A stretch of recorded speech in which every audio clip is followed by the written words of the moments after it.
Saya jadi maling panci, saya menyusup di tempat gelap, ya.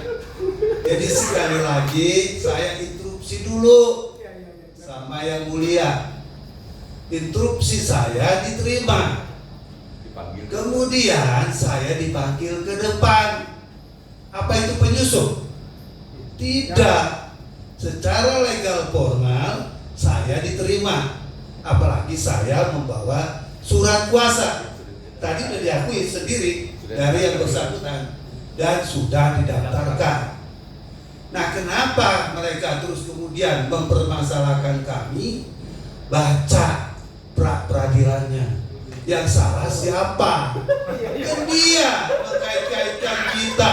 Presiden. Dia kan presiden, dia kan pemerintah. Saya bingung juga kemarin, kenapa nggak anggota DPR juga dibawa-bawa di situ, gitu kan? Ya, ingat pra-peradilan itu adalah wilayah yang sederhana prosesnya. Walaupun tadi mengadopsi hukum acara perdata, karena tadi kan ada posita, ada petitum, ya. Nah, kalau kita lihat begitu di posita, Pak Maret dan pelapor 3 termasuk Pak Jokowi katanya melakukan perbuatan melawan hukum. Nah, itu gugatan perdata. Jadi kalau ini diterima, lucu banget, layak kita ketawain gitu loh, ya kan? Layak kita nyanyi nggak jelas, gitu kan? Karena hukum jadi nggak jelas, ya kan? Jadi coba baca. Ini saya bawa nih pra-peradilannya. Nih. Nanti disangkanya saya ngarang lagi, ya. Ini saya bacakan nih. Dapat dari mana katanya? Saya ini kan dapat. Karena kan saya diikutkan dalam pihak. Dipanggil. Ya. Gitu. Jadi nggak ada yang salah, gitu kan? Ya. Ini di sini dikatakan, ya, pemerintah RI, CQ, Presiden RI, keren. Presiden jadi penyidik, gitu kan? Ini siapa yang membuat ini, gitu kan? Ini ada ini, diperlihatkan aja, diperlihatkan, ya. Jadi itu kata presiden itu bukan saya ngarang, nanti Suhadi ngarang, itu dia yang buat, gitu kan? Ya. Jadi aneh, saya pun terkejut, buat pra-peradilan kepala negara dibawa-bawa. Gitu. Cuman untuk Pak Prabowo juga nggak hadir di sana kan. Kalau datang pengadilan yang udah sempit begitu, ramai sedunia kan, gitu ya. Jadi siapa yang salah? Jadi saya katakan yang salah yang membuat peradilan. Kalau nama Pak Maret nggak dilibatkan di situ, nggak mungkin kita datang, ya.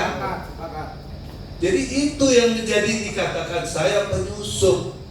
Jadi kalau saya dikatakan penyusup, saya kena contempt of court. Iyalah, bisa diusir. Artinya saya bisa diberhentikan dari pengacara. Kan gitu kan? Gila aja itu kalau saya lakukan. Itu ya. Jadi jelas ya di sini ya. Ini yang ngaur siapa? Ya tanya yang membuat pra-peradilan ini. Ya kan? Jangan ditanya Suhadi jadi penyusup. Itu loh. Tanya yang buat pra-peradilan ini siapa? Sekali lagi, kalau prapit ini dikabulkan, layak kita tertawa karena presiden sudah dibawa-bawa berkedudukan sebagai penyidik dan penuntut umum. Kapan itu presiden jadi penyidik dan penuntut umum? Baru di zaman Roy Suryo itu terjadi, kan? Ya, terima kasih. Pak, izin Pak. Ya, Ini nggak jelas. Langkah apa yang akan diambil oleh Pradi Bersatu di dalam Pertanyaan saya tadi ini. oke. Kita akan somasi Roy Suryo karena saya udah dikatakan jadi penyusup. Ini teman saya sampai bingung. Pradi Bersatu yang jawab? Oh iya, iya, oke. Ya, tadi saya sudah sampaikan bahwa dalam rangka ketenangan proses persidangan, hal ini mungkin belum kami lakukan tindakan hukum, tetapi pasti akan ada tindakan atau counter dari kita. Yang pertama adalah konferensi pers ini terkait pemanggilan penyusup yang dicantumkan namanya dalam prapit.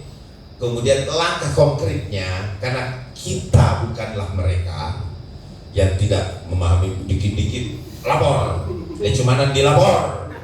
Nanti mari sama sakit dilapor, ya kan? Padahal kami cuma melaporkan memang persoalan ini dalam rangka diskriminasi yang dilakukan oleh orang-orang yang saat ini menjadi terdakwa kepada Bapak Presiden ke-7. Namun efeknya itu dilaporin semua sama mereka. Jadi kalau